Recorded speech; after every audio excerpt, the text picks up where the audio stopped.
Welcome to On Thick Ice, a podcast about navigating relationship intricacies by two people who are just trying to make one work. I'm Emily. And I'm John. Each week, we'll be tackling the pressing issues we all face in our relationships but rarely address head on.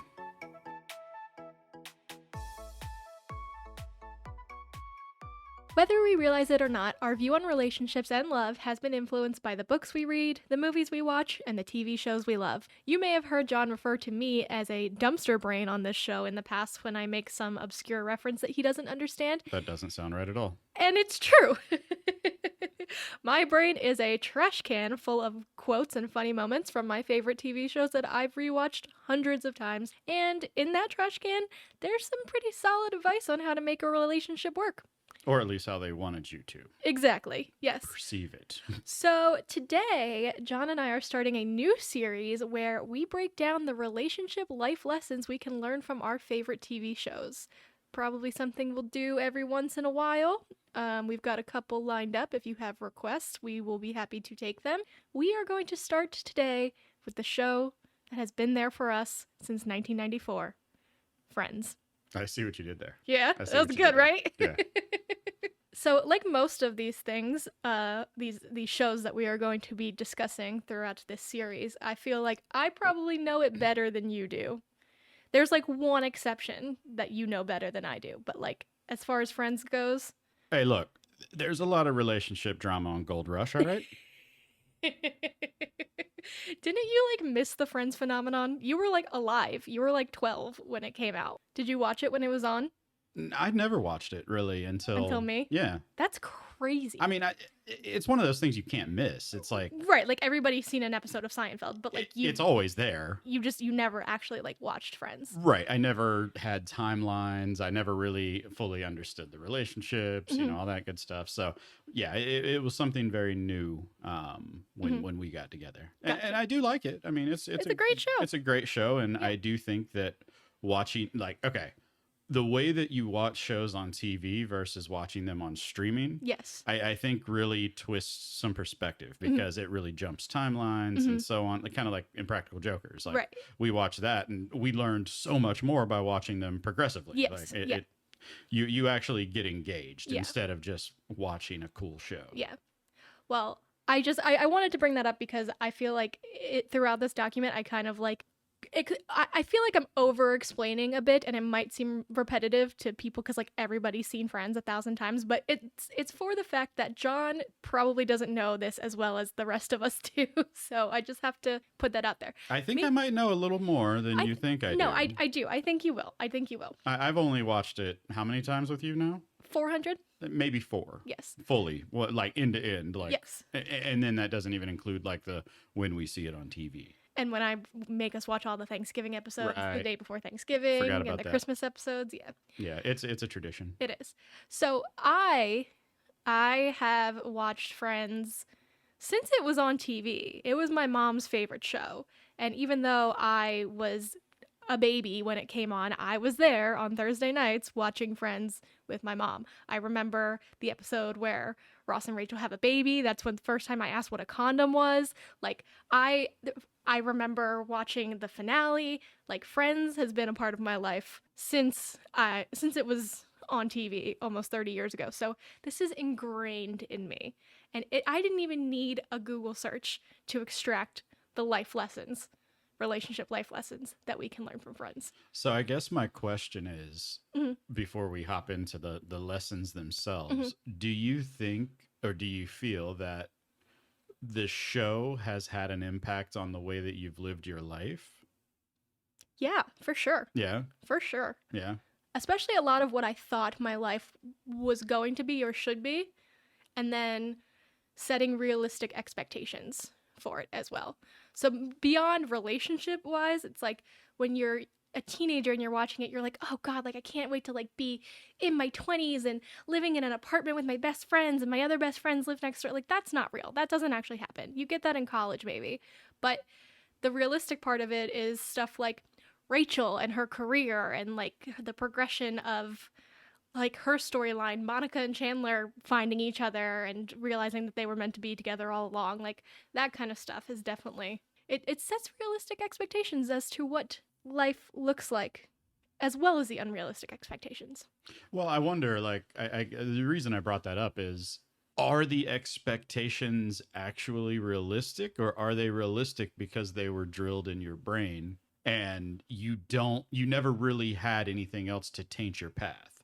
Like, for instance, like when I'm doing art, whatever that Mm-hmm. art is, and I tend to stay away from what the industry standard is because I don't like putting blinders on myself. Right. I like to go in ignorantly and Right. explore things on my own. And I do know that if I don't do that, Mm-hmm. that I am being influenced. Oh, no, yeah, I'm 100% influenced. Yeah. I think you'll see that as we go through here, how I connect. Because I mean, it's a sitcom. It's the scenarios are a little crazy, but you'll see how I bring it out into the real world. So the basic point behind it is like nothing's real. We're all brainwashed by friends. Yes. Okay. Okay. Cool. So these are not in any particular order as to how the series develops. They are just how I thought of them in the moment. So we're going to start with the first relationship lesson that you can learn from Friends. Don't compare yourself to their previous partners, but do know what your partner needs from you. Intrigued. I'm talking in the bedroom. All right? Okay. So, in season 4, Chandler starts dating Joey's ex-girlfriend, Kathy. And they're super in love. There's a whole thing where they kiss while she's still dating Joey. Like, Joey or Chandler has to be in the box in the Thanksgiving episode. Everybody knows that. Mm-hmm. But once they get together, they're super in love and it's all great and happy, and Joey's happy for them. The problem is that Joey and Chandler are roommates. They share a wall. Right. So he's heard Joey and Kathy together before, and I feel like the exact words he uses is that she tends to agree with him a lot more than she agrees with Chandler. Like, yes, yes, yes. Mm-hmm. So yeah, he can't help but notice that she's a little more vocal in bed with Joey than she is with him. So he gets all insecure. So wait, okay, I'm confused now Okay. because I think you've been flip flopping between who is with said person now. You were just saying that Kathy is with Chandler now. okay, but you just said that Joey, Joey and this is because Chandler heard them before through the wall. Yes. Okay, and before. now it's Chandler and Joey is hearing it. No, now it's Chandler, and Chandler is hearing Kathy not be as vocal with him as she was with Joey. Okay. Yes. Sorry, there was a lot of flip flopping there. Okay. Okay, you got it. So with Chandler now was with Joey in the past. Yes. Okay. Yes. Good. Okay. So Chandler notices this, that she's not as vocal during sex. Mm-hmm. And so he goes over to the girl's apartment and is just like, oh God, what do I do? I'm not living up to what Joey was for her, and I'm so in love, and blah, blah, blah, blah. And that's where Monica comes in with the 7 erogenous zones, and he is shocked. So let's take a pause in the Joey, Chandler, Kathy storyline and talk about the 7 erogenous zones. This is a very famous scene. I'm sure you know the 7, 7, 7. You remember that? I do. Okay. They never say in the show what the 7 erogenous zones are. She draws a little picture. She says the numbers, but they never explicitly say what it is. So, what do you think the 7 erogenous zones are? Oh my God. I know. 7? Okay. Well, you got boobs. Okay. That's 2. No. That's 2. Counts as 1. Hey. Well, let's go for the obvious. So, the breasts, Mm-hmm. the vagina, Mm-hmm. And the butt. No. no, the butt is good. Okay. Okay. Like, are we talking like the butt cheeks or? Just you're talking In somewhere where general. you can get touched and get the feeling. Oh, okay. Okay. Well then, all right. So there's 3, right? Mhm. All right. Your back. That's not on here, but that's a good one. Yeah. Like that's the one that always gets me, anyways. Yeah. Okay. Well, if that's not one, then neck. Yes. Neck. Ear. Yes. One's Hip. super obvious and one's not. Hip is close. Thigh. Yes. Okay. Got it. Okay. So that's 6. Yes. All right. So the last one, that's tough because like. It's once you know it, it's really obvious, but you're not going to think of it. Okay. Lips. Oh, yeah, I would have Yeah, never yeah. guessed that in a million years. I'm thinking like How I Met Your Mother, like the knee. I thought you loved that. Oh yeah, that's good. Yes. So yeah, I wanted to know. I never had Googled that before, and obviously, like, I mean, that's up to interpretation, but the general consensus is that's the 7 zones that she was talking about. Okay. And it's implied in the show that Chandler doesn't know where the clit is. Mm-hmm. He points to the picture and he goes, "That's one," and she goes, "Kind of an important one." So. And he's like, he's like, "Oh yeah, I was just looking up at it upside down." He's a knee groper. Yeah. I know it.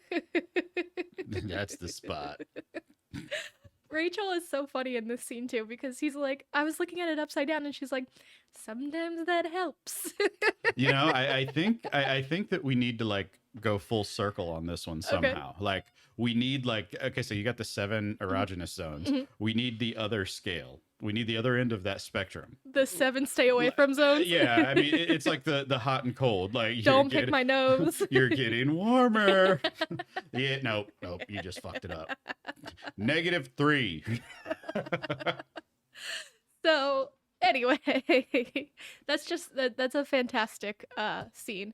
And there's also the part where someone says toes and Rachel goes, "Ooh, toes." No. And then she's like, "Oh, for some people." Yeah, I was thinking like the last thing, like the only thing I could think of was feet. And yeah. I'm just like, ugh, yeah. I don't like that. Yeah.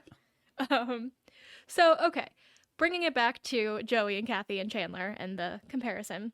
Mm-hmm. So the problem in this case is not necessarily that Joey was a better lover than Chandler.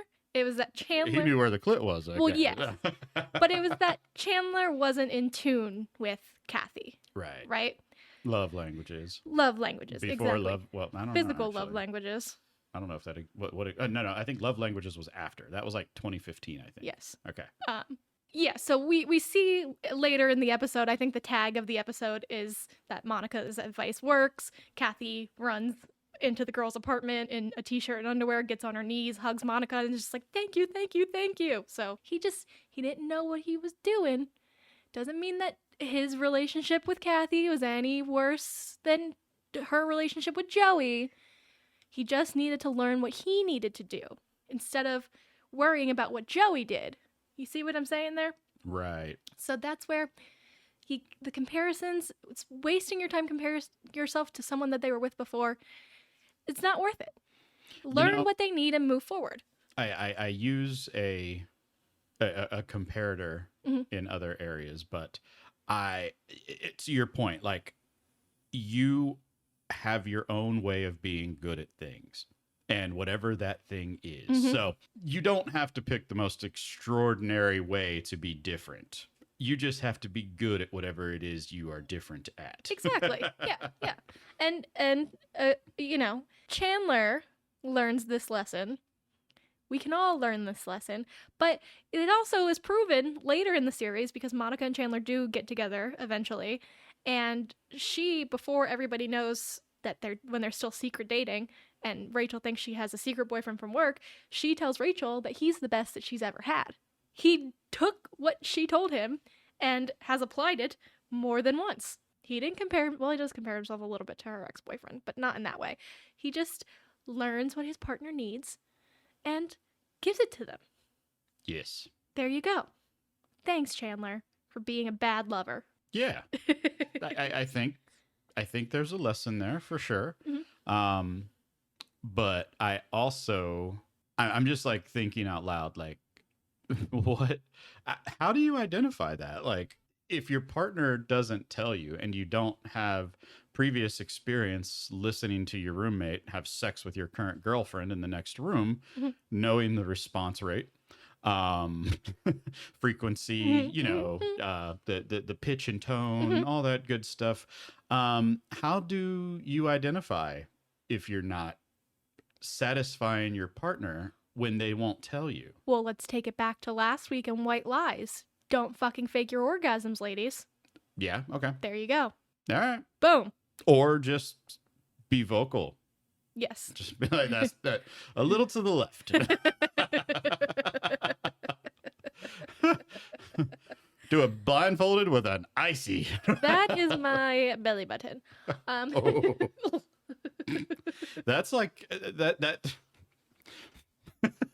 That's extremely off course. Like, Yes. I understand the other wrong hole. That's just like having your eyes closed and just like hoping for the best.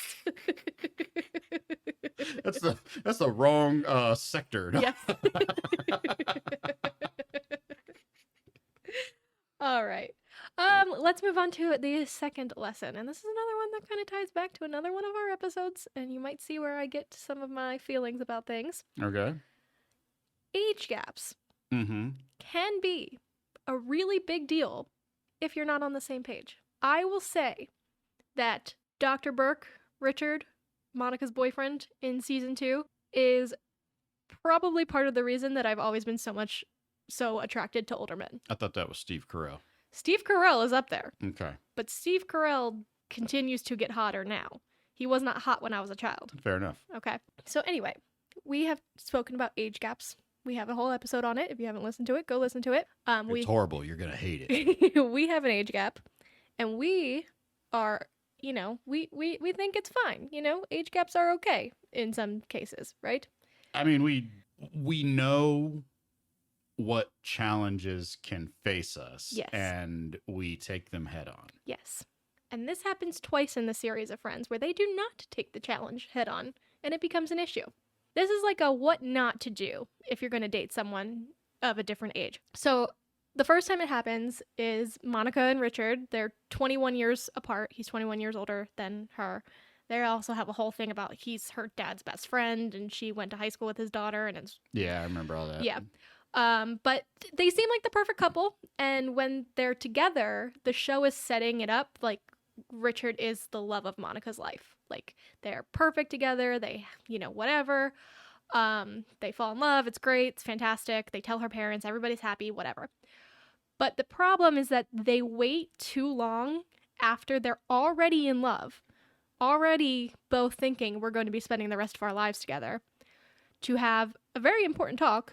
That talk being, Monica wants to get married and have kids with him, but Richard already has kids, and he has a grandkid. He doesn't want to do the kids thing again. He wants to be childless with her and move to Paris and hang out and retire. Exactly. That ultimately breaks them up because neither one of them is willing to bend on what they want out of life. Mm-hmm. And neither of them should. That's not the issue. The issue is that they didn't talk about it in time until it was too late. And it ended in horrible heartbreak. You got to talk about that kind of shit. Yeah. Yeah. I mean, I think I said it in one of our first episodes, actually, is identifying these things. Mm-hmm. Well, let me rephrase that, because identifying problems is actually really easy. Yes. It's accepting the problem. Yes. Is the hard part. So I know in a previous relationship for me, I knew that it wasn't going anywhere. Like it was done. And the only thing that we were really doing, and we were together for 14 years. Mm-hmm. So the only reason we were together is because we were together. Yeah. That was it. Mm-hmm. We were still young. And somebody told me at some point, like during this whole process, I had just mentioned it in passing, somebody I'd worked with, and they were like, look, it sucks. It's hard to break up with somebody, but you both still have a chance to find happiness. The more you wait, the harder it's going to be. Right. You're still young. You still have time to go find somebody who's a better fit for you, because obviously this isn't working out. Yeah. Figuring that out and accepting that it's just not going to work. It's tough. It's one of the hardest things you're ever going to have to do, but you have to do it. Yeah. You have to move on. Yeah. You have to have the tough conversations. Yeah. Yes. Straight up. You just got to talk. And I think with like me and you, I feel like we're open enough. And I think if I'm very optimistic in this scenario, but I do feel like if me and you started to just like kind of veer apart, I think that we would both kind of accept that. Yeah. And I mean, unless one of us just does some fucked up shit behind the other one's back, I feel like if it ever came to that time, I would hope that, we would have some sort of mutual understanding. Yeah, the mutual understanding being I get custody of the cats. I don't know. We're going to have to bring in a lawyer. Yep. So anyway, that was it. I just identifying those things earlier and taking action. I think they did the right thing. I don't think they let it linger too long, because that was, I don't want to say it was just a couple of episodes, but it feels like it might have been maybe a season. It was like one episode. Okay. Yeah. It was very obviously 30-minute episodes and whatever, but yeah, they didn't allow it to linger. So I think the lesson stands. Yeah. Take action. And you see them grapple with it too. Like you see them have the conversation, and then they stay together, and then the awkwardness of like what's hanging in the air, and then the ultimate accepting of Monica saying not that she wants to have children, that she needs to have children, and Richard accepting that that's not it. Not going to talk about how in season 6, right before Chandler proposes, he comes and says he wants to get married and have kids with Monica. That was a douchey move. But in the OG season 2, they did the right thing. And that was what? Okay, so 4 seasons later. Mm-hmm. Yeah, so like 4 years. That bitch later. expired. Yes. He's on the end of his chain. Yes. Look, we're gonna have a kid and buy a grave plot. Yes. Same day. Like. So it happens again though in the series with Ross, because he's gross. This is also in season 6. Ross is a professor at NYU, and he decides to date one of his students who's 12 years younger than him. And they have all sorts of conflicts. One being she's not old enough to drink, so she can't go out with him. That sucks. It's against the rules of the school, so they can't be seen together. Mm-hmm. Her dad, Bruce Willis, hates Ross and is also dating Rachel. So right. There's all sorts of shit going on there. Mm-hmm. But the thing that ultimately breaks them up is that they just have different expectations out of what they want from the relationship, because Elizabeth is 20, she's young, she wants to have water balloon fights with her roommates and run around and go on spring break and do college girl things, and Ross wants to get dressed up and go to the ballet, and they just don't mesh. It's also very gross. I'm sorry. That's a terrible storyline for Ross when he's dating his student. It makes him very unlikable to me. I mean, I think Ross was painted as the unlikable one anyway. Yes. Personally, like, I don't have anything personally against Ross, but I mean, he doesn't seem like somebody I'd want to go to a ballet with, It's him. Hi. He's the problem. It's Ross. Oh, jeez. Here we go again. Anyway, in both situations, it's not necessarily the age gap that's causing the problem, but the fact that they weren't clear enough in their expectations of the relationship, and the age gap was the instigator of those things. Yeah, I think with me and you, I think that was like one of the first things I said to you when we got together. Yeah. Was I'm not having kids. Yeah. I'm pretty sure it was. All right. Well, then let's move on. Number 3. Don't take relationship advice from your shitty, toxic friends. Or your favorite podcasters, I suppose. Hey, all we're doing is telling you to communicate. That's it. Talk your shit out. It's not for me to solve your problems. It's for you to. Yes.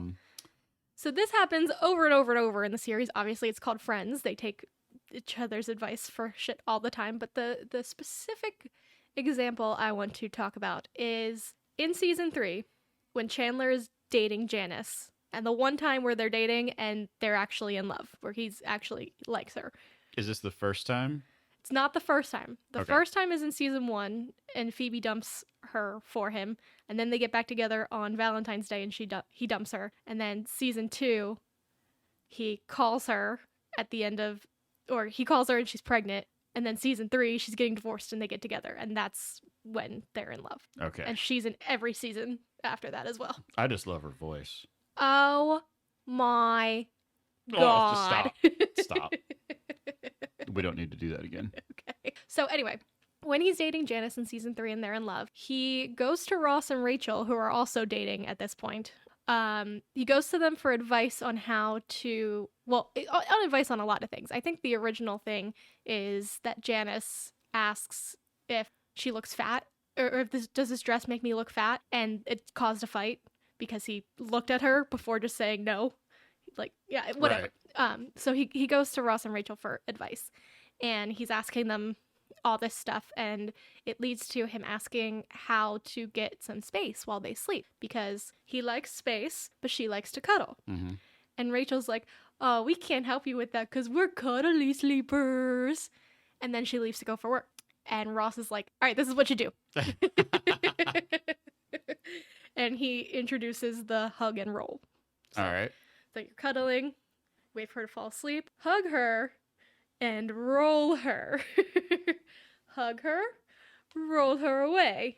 Pull your arm out, you get your space for sleeping. And he's like, oh, that's great. That's fantastic. That's what Ross apparently does to Rachel every night to get her away from him. The problem is that when Chandler tries to use the hug and roll, he rolls her too far, throws her off the bed, and she ends up with a sprained wrist. So she gets physically hurt by this hug and roll thing.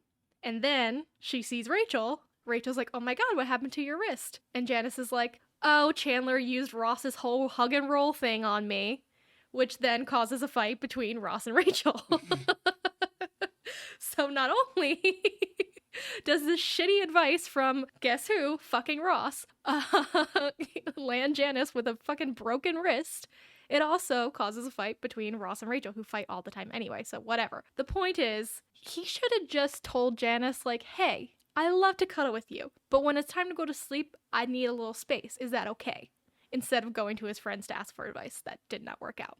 So what's the answer? Push her off the bed. Communication, right. Oh, dang. You're gonna wake up on the floor tomorrow, by the way. Probably. We don't do that. We establish boundaries very well in our relationship. Yes. So yeah, we bought a bigger bed so that we could actually have more space for ourselves. And now we have 3 cats that lay in between us instead. Just one. The 4th one. Before you hurt your partner, think of all the other people that you could also be affecting. So don't hurt your partner in the first place. Okay. But there's more to your relationship than just the 2 of you. And there always will be. As much as you don't want to pretend like other people aren't important, they are. So, in Friends, the trail. You have to think about the trail. The trail. Or, as I'm also calling it, the time that 2/3 of the gang had to eat wax for dinner. So, as we know, Ross and Rachel go on a break, right? Mm-hmm. They're in a fight. I remember. They go big thing. They go on a break. He cheats on her with the girl from the copy place. He didn't cheat on her. I'm not even going to get into that with you. Because that's so fucking wrong. But anyway. He was on a break. They weren't on a break. She says maybe we should take a break, and he left. There was no establishment of the goddamn break. But anyway, so he cheats on her with the girl from the copy place, Chloe. Joey and Chandler find out about it. And again, don't listen to your toxic friend's advice. They tell him that he has to think about the trail, which is the trail from the girl you did it with to the girl you hope never finds out that you did it. Okay. Okay. Chloe the copy girl, this is the trail from Chloe to Rachel. Chloe the copy girl works with Isaac. Isaac's sister works with Phoebe. Phoebe's friends with Rachel, and that's the trail. I did it. That's what Chandler says. Okay. Episode. So anyway, you got the trail. Mm-hmm. Ross then has to go beg all of these people not to tell Rachel about what happened. Right. Either because he's not going to tell her or before he has a chance to tell her himself, right? It ends up that Gunther, the coffee shop guy who's in love with Rachel, also knows what happened, and he's the one that tells her. So Rachel finds out from Gunther anyway, mm-hmm. before Ross has a chance to whatever. But because he involved Chandler and Joey, who are also friends with Rachel, because Chandler and Joey don't just find out, he tells them what happened. They then feel the need to hide out in Monica's room with Phoebe while Ross and Rachel have their fight out in the living room for hours. Because it's a whole other thing how they all end up in Monica's room. But they hide because they're now afraid of Rachel because Rachel knows that they knew and didn't say anything to her. Monica and Phoebe now know because Ross and Rachel are fighting in the living room. And 12 hours later, they're sitting there eating Monica's organic wax because they have nothing to eat and Ross and Rachel are still fighting. Ross didn't think about anyone but himself when he cheated on Rachel. And obviously, no, Rachel that's not is the most true. Okay. He didn't think about anybody else when he started to tell everybody. Okay, fair enough. I'll give you that one.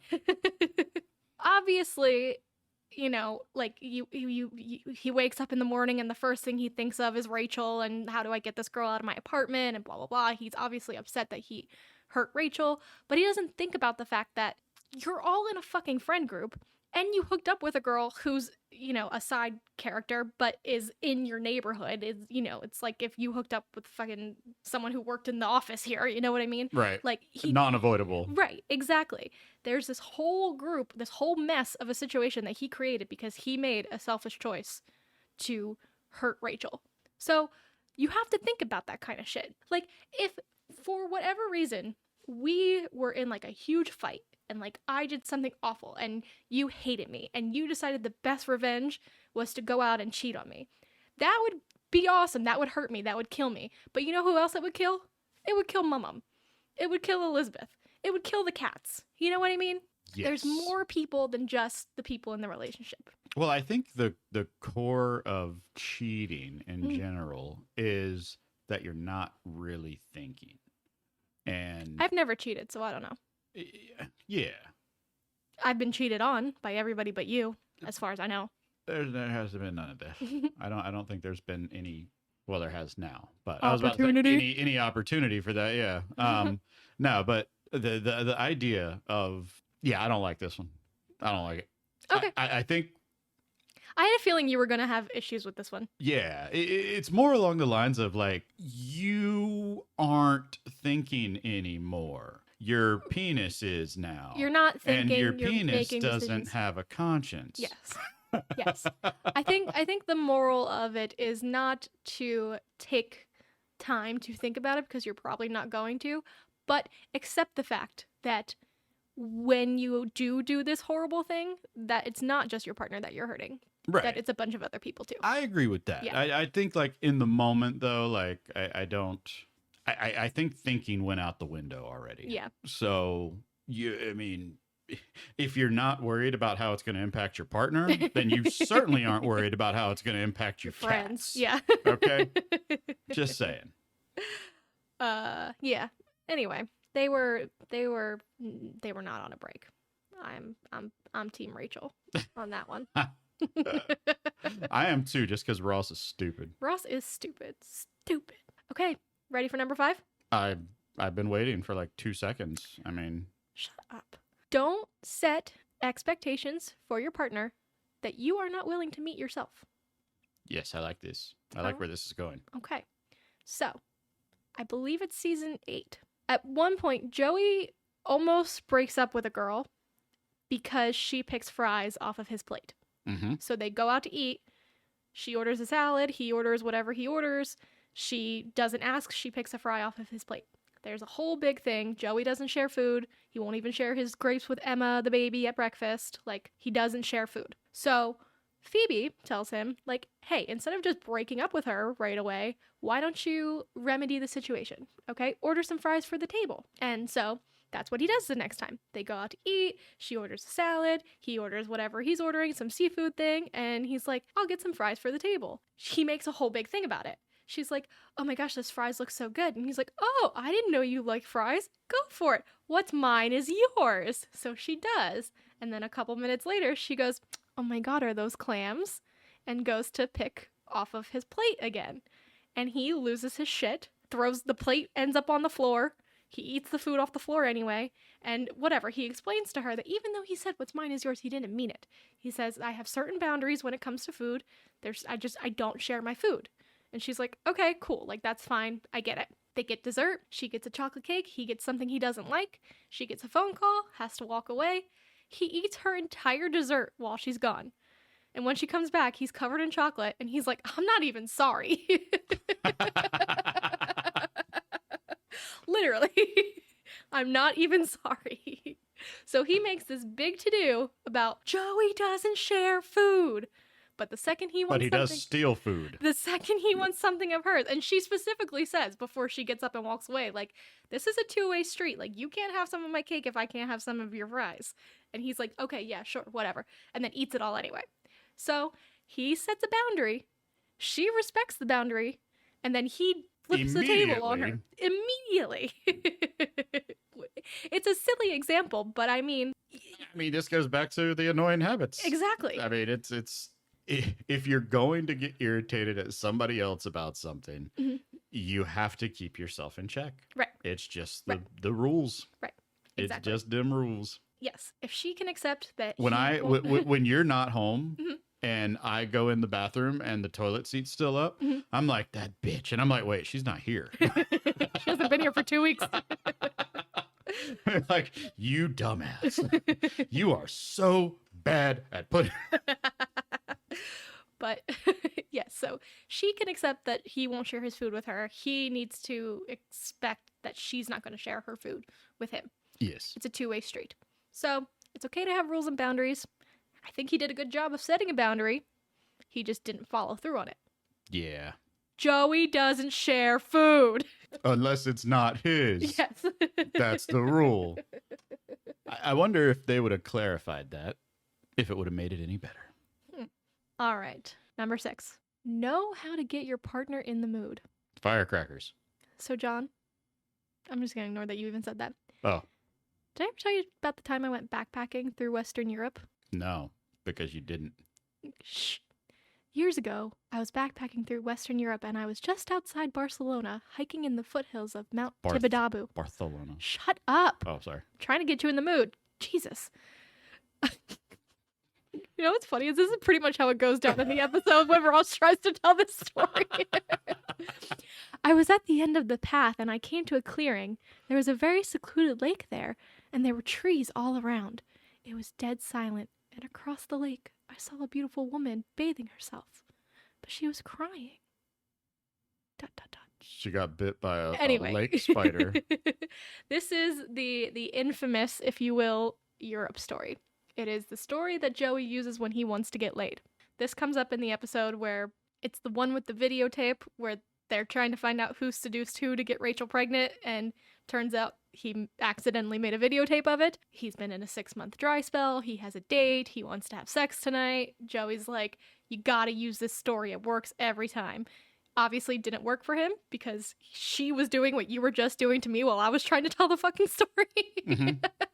I didn't do that on purpose, by the way. I forgot about all that. Yes, I know. But anyway, it's the magic story that everybody uses, or that Joey uses anyway, to get women to have sex with him. Okay. Doesn't work for Ross on his date. But later, he and Rachel are drinking wine and reminiscing while stuffing wedding invitations for Monica and Chandler. And she subtly asks him in a very low, sensual voice, have I ever told you about the time I went backpacking through Western Europe? And with that one sentence, he fucking gets her pregnant. With words? No, he jumps on top of her. So I'm missing something here. Why did there's context not here? What is it? The context is that, okay, first of all, Rachel doesn't know that it's Joey's story.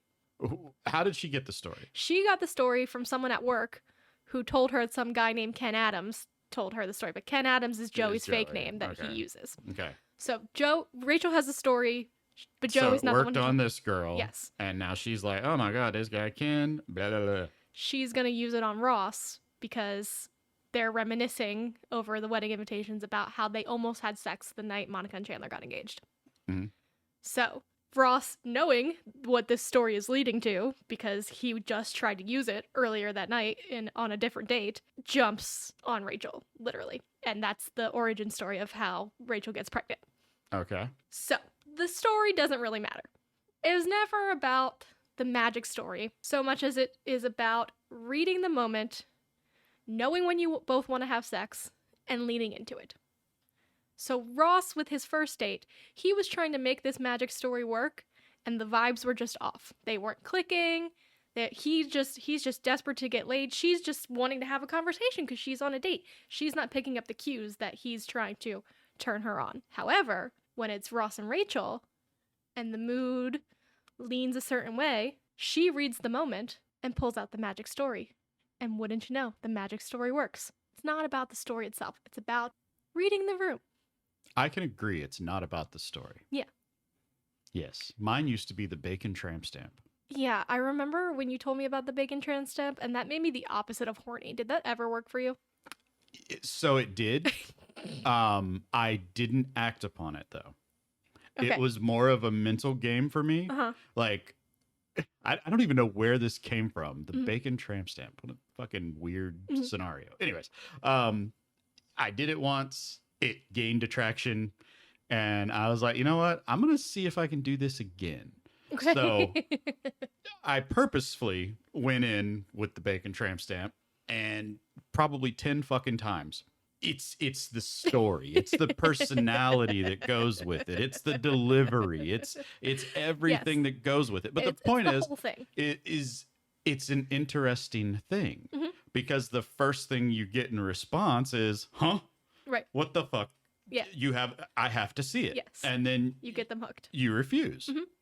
I'm not going to show you this bacon tramp stamp. Yeah. And by the time Then they're thinking about you naked. the story is like by the time they realize you don't have it, it's already too late. Uh-huh. Right. Right. Yes. But yes, it worked more times than I actually had an audience once doing this at Brick House. Seriously, Believable. I did. Somebody came there specifically to see this work. Mm-hmm. I didn't have a target. I didn't have anybody acquired. It Mm-hmm. was just it was time. She Mm-hmm. showed up. I'm like, all right, I got this. And I actually it worked on two people at the same time. I got invited to a wedding. It did not work on me.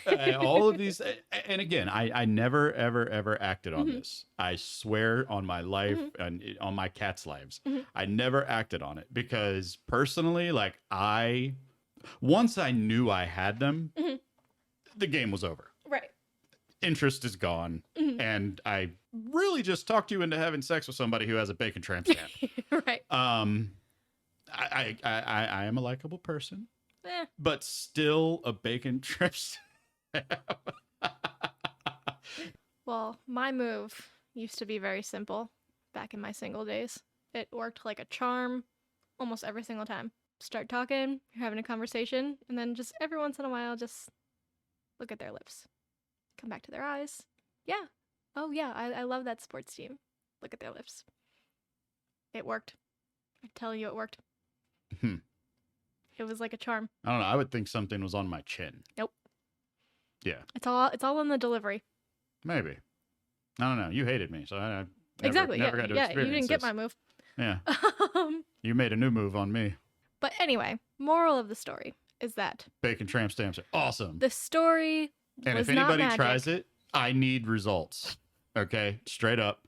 I'm telling you, this shit works. And I really enjoyed doing it back in the day as entertainment for myself. Give it a shot. Who knows? Yeah, if you do it, I need to know. It's like How I Met Your Mother, the naked man. Well, I never tried that, but All right. So the last one here. I think in the spirit of Monica's 7 erogenous zones, I had 7 lessons. So number 7, say the right name at your wedding. Mm. For the love of God, Mhm. please. yes. Don't be toxic like Ross. And this goes way beyond just saying the right name. Obviously, you're all going to say the right names at your weddings. This is a sitcom, but let's break it down, okay? So, Ross falls head over heels in love with the first girl that he dates after Rachel. Rachel is the woman that he's been in love with for 10 years and just dated for a year. Then all of a sudden they're broken up. He's heartbroken. They hate each other. They're fighting. They're just barely friends. He meets Emily, and all of a sudden it's insta love. They're running off to Vermont. They're flying back and forth from London. They're getting engaged. He rushes into the marriage with her. They're engaged for 4 weeks. He rushes into the marriage with her. Rachel wasn't going to go to the wedding, but then she's at home, realizes that she's still in love with Ross, decides to show up at the wedding to tell him. Doesn't tell him because when she sees him, she's like, okay, he's moved on, he's happy, so let me just be like, I came here as a friend. She saw like one of those moments, Yeah, like exactly. the soap opera, like the white light, Yeah. the hue, like she saw that. Yeah, she sees Ross and Emily, and for her, it clicks like, okay, it's over, right? So she is there, and she doesn't say anything, but still, they're up at the altar, and the infamous, I, Ross, take the Emily, take the Rachel. Gasps. That's her nickname. Everybody knows that that's what happens. It's just like, and then they play it off as, because the whole show is about keeping Ross and Rachel apart until it's time to get them together. So afterwards they play it off like, oh yeah, I just saw you and it just was stuck in my head and whatever. But that's not what happened. He never got over her. He might not have said her name if she didn't show up, but that doesn't mean that he wasn't thinking about her that day. Yes. So the lesson is that he wasn't ready to move on. He uses Emily, as Taylor Swift would put it, as his getaway car from the mess that he and Rachel made. Mm-hmm. And some people argue that it's Rachel's fault for showing up unannounced like that. Like if, again, like if she hadn't showed up, maybe he would have said the right name. But I don't think it's her fault because he was still in love with her. No matter what, he was still in love with Rachel. And marrying Emily was never going to fix that. So that's fair. Even if he said the right name at the wedding, Rachel still would have been a thorn in their marriage's side. And he moved on too fast. You need to know who you are and what you want before you can truly move on. And also, Emily ends up really sucking, but in that moment, I felt so bad for her. She did not deserve what happened to her. And by the way, spoiler alert. The show is 30 years old, okay? I think it's okay. You might be ruining it for the next generation. Okay, so those are my 7 lessons about love and life and relationships that I have extracted from one of my favorite shows of all time, Friends. I think that, of course, as with all sitcoms, the situations can be a little out there, a little extraordinary, but that doesn't mean that there's not valid advice that you can take from it. What do you think? I think keeping these things at like arm's length, I think is fine. Using them for like referential, like of course, and understanding the difference between reality and TV, and exaggeration. Yes. I think that that's very important. But I also think that people should just live their own lives and experience things on their own. Yes. You don't have to use it as a framework. Right. But that's not the point. The point is to show what you can learn if you choose to, John. Not all of us are like super individualistic. What were we talking about earlier in this episode where I went on a little rant. I think that was on the first point about how you don't look at other people's designs when you do art. Yes, that's exactly it. Make your own art. Make your own art. There you go. And never forget, Joey doesn't share food. I guess that's relevant. It is bacon. And they were not on a break. Ross is toxic. He tried to fuck his cousin. This is a Ross hate account. Yes. That cousin thing was fun. That was so gross. On Thick Ice is created, hosted, and produced by Emily and John Shacklet. To join the conversation, follow us on Instagram and Twitter at OnThickIcePod, email us at onthickIcepod@gmail.com, or call our hotline, 415-494-7275. Subscribe to On Thick Ice wherever you get your podcasts.